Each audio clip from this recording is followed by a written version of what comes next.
the station that's on your side. This is News 12 at 6 o'clock. Hashtag Justin Tough. The community proving it's not just words, but action, raising more than $100,000 and counting for an 11-year-old attacked by dogs. But first, Georgia on top again, winning back-to-back national championships and doing it in dominating fashion.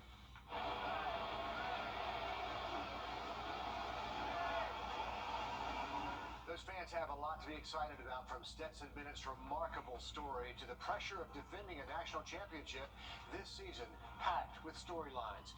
Head coach Kirby Smart guiding the team to a perfect record today. Coach Smart talking about what this journey was like and how special this team really is. Listen. But it wasn't this team's nature to relax.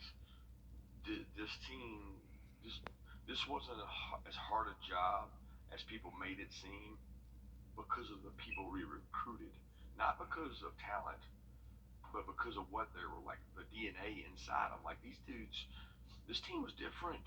This team was just different. And every time they were backed against the wall, they came out scratching, clawing. Like, we had a bad practice, we'd have a great practice. They responded to everything.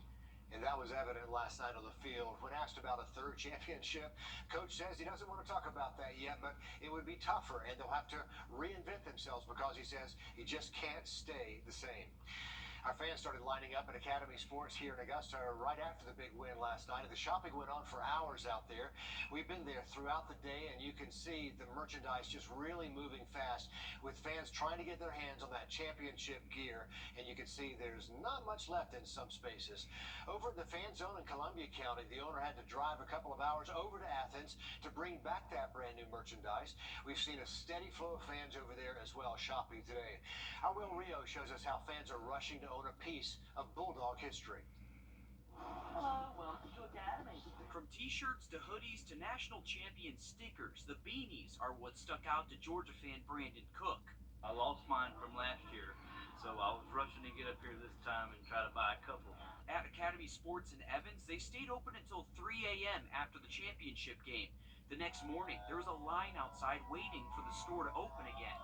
Man, anybody that's a dog fan, watching that massacre last night and coming to Academy, grabbing as much clothes as you can.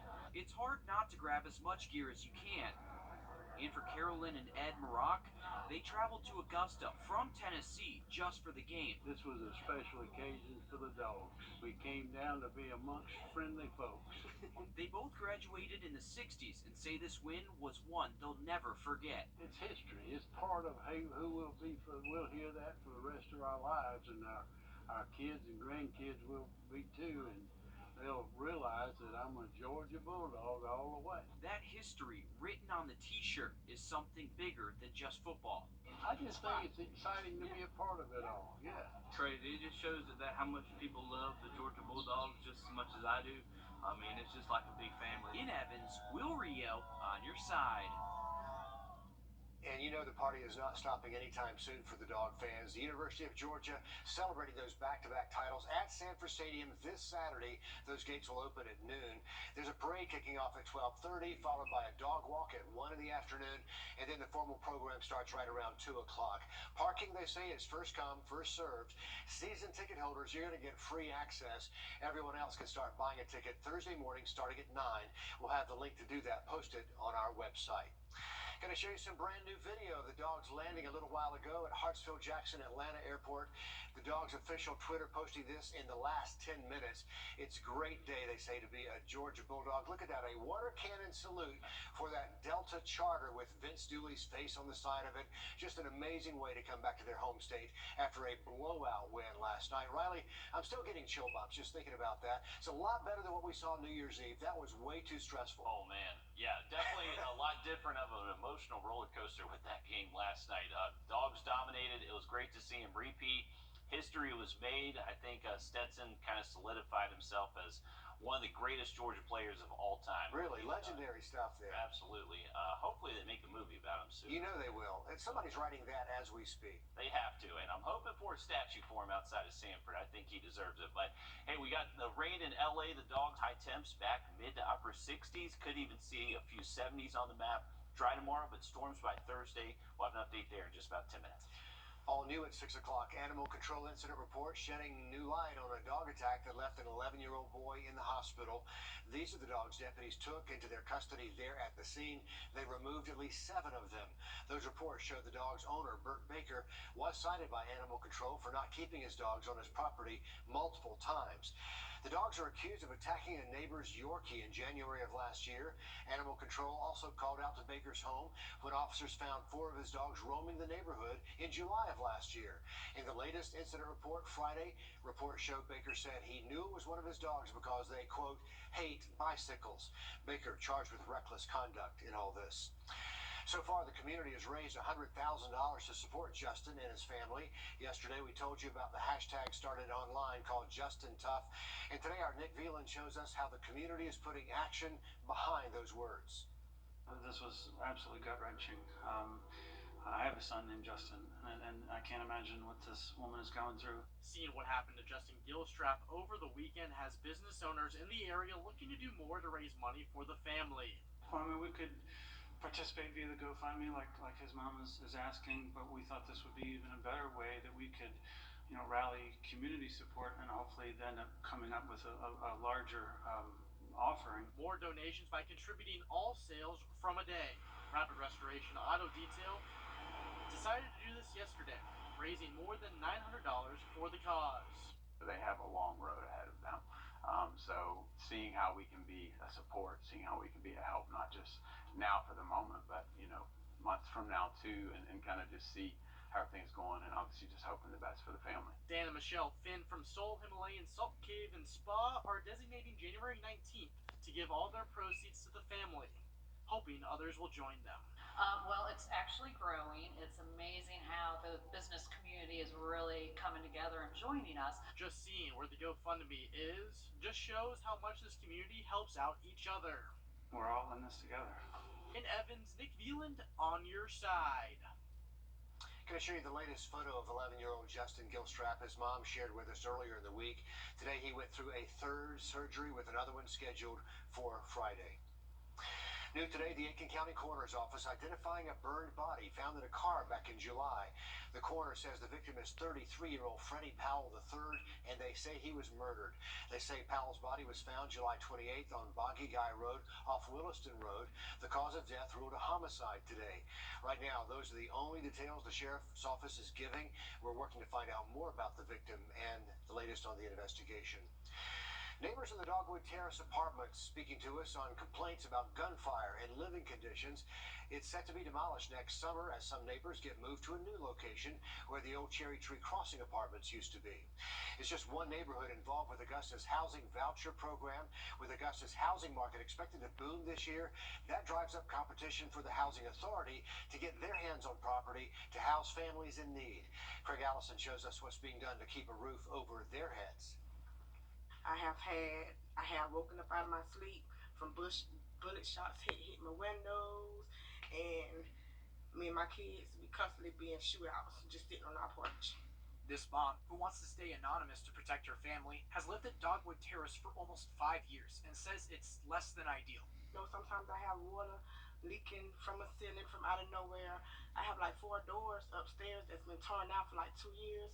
I called the maintenance to come put it up. A new project for voucher and Section 8 neighbors, Walton Green, is set to start having available housing in July. Depending on what they qualify for and what's available at the time that it's their turn to relocate, then possibly some of them could be over there. What we can say for sure is we will have a place for everybody. To get into the voucher program is something else, with a waiting list in the thousands. Typically, when the housing market is hot, when there's lots of demand and not enough supply, that makes it more difficult for our voucher holders to find a place. The hope is to start relocating Dogwood this summer, so for now, it's a matter of waiting. It's also traumatizing my kids living over here. Like, they're turning out to be very bad. Before I moved here, there was awesome kids, but now it's just they're running away. In Augusta, Craig Allison on your side. And to combat that competitive housing market, they've been working to add more of the rent vouchers the program offers to property owners. Last year, they say their success rate of being accepted rose to just over 50%. Riley? Well, we are saying dry again tomorrow, but storm chances still in the forecast for Thursday. Have an update for you just after the break. And when it comes to the Georgia Bulldogs, there are fans and there are super fans. Coming up, we get inside access to this dog's decked out home. Time and temp. Start your cart today.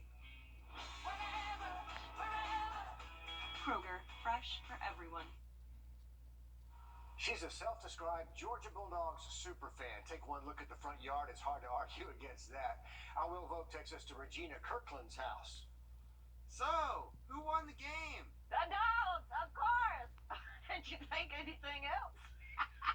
Yes. Regina Kirkland says the game was amazing, and now she wants to make sure everyone knows it. I couldn't wait till the day so I could go show everybody. Yeah, get you some of that, Alabama.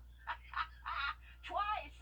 Even though they played TCU, and yes, her 20-foot dog is crushing a frog. I love it. Frog gigging. Kirkland says it feels like they beat Alabama again. No hard feelings, Alabama fans, but we've heard y'all's hype for so long, and now you're going to hear ours. And she's going to make sure you hear it loud and clear. Again, I can't emphasize this enough.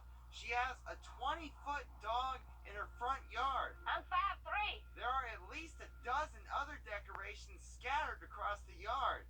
And she has even more in her backyard. Go dogs! Kirkland says it feels like the dogs are just going to keep winning. 1, 2, 3's on the way.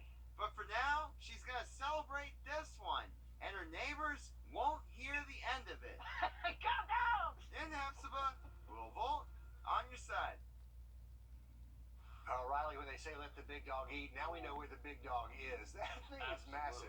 I knew it was big just looking at pictures of it, but once she actually stood next to it, she's this big compared to that massive towering bulldog. over her. Unreal. She says she plans to keep up the decorations as long as she can, maybe until next season. Who knows?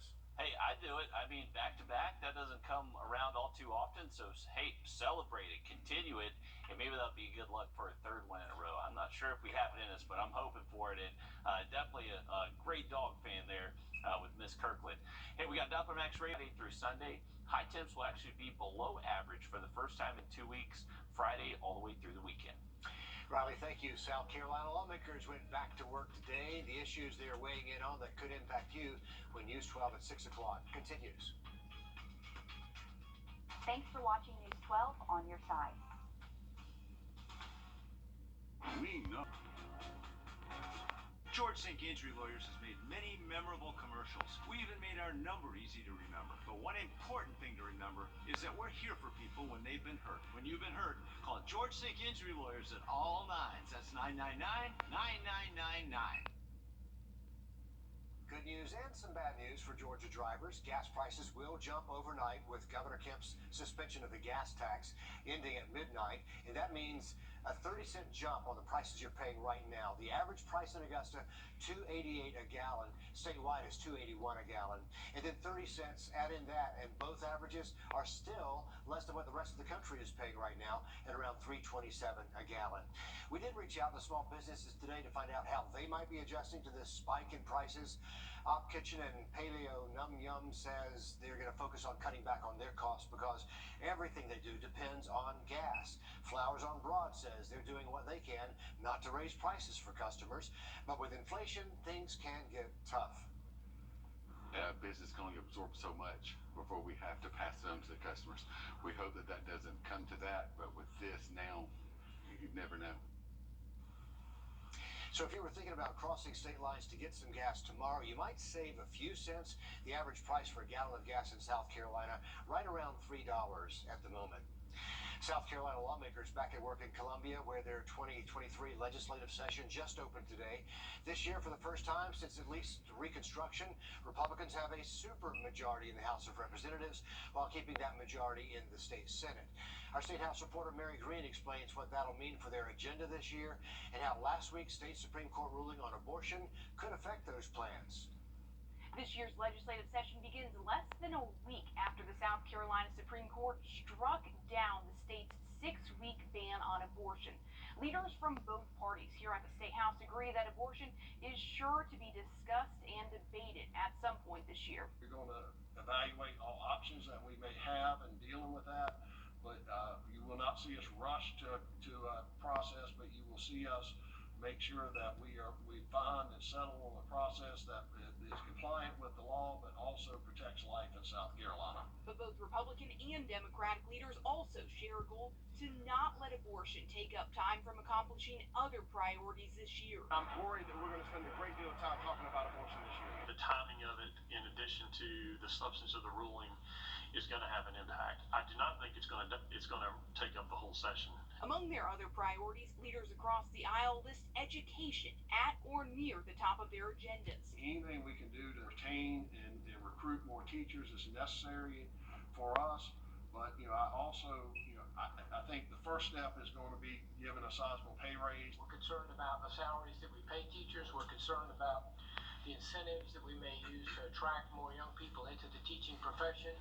We're concerned about classroom size. Republicans will try again to establish a voucher program to give families state dollars to send their children to private school. We spent a lot of time on that last year. We'll spend some more time on that this year, and hopefully we can get an agreement and get there. Democrats say they'll work to ensure public schools have the money and support they need. Our children are vastly underrepresented up here. We've got to make sure that they are not going to be underfunded up here. State House leaders are also hoping to pass legislation to crack down on fentanyl trafficking, to reform catch-and-release bail law, and to bolster economic development, the top priority for new House Speaker Merle Smith.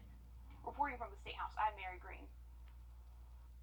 And Georgia's legislative session got underway in Atlanta this week as well. Sports betting, abortion rights, and the state's election law, just some of the big topics for lawmakers this session.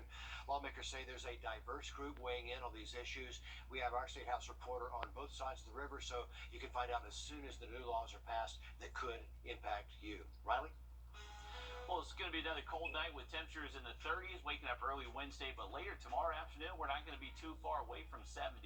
Have a look at that 70 forecast again just after the break.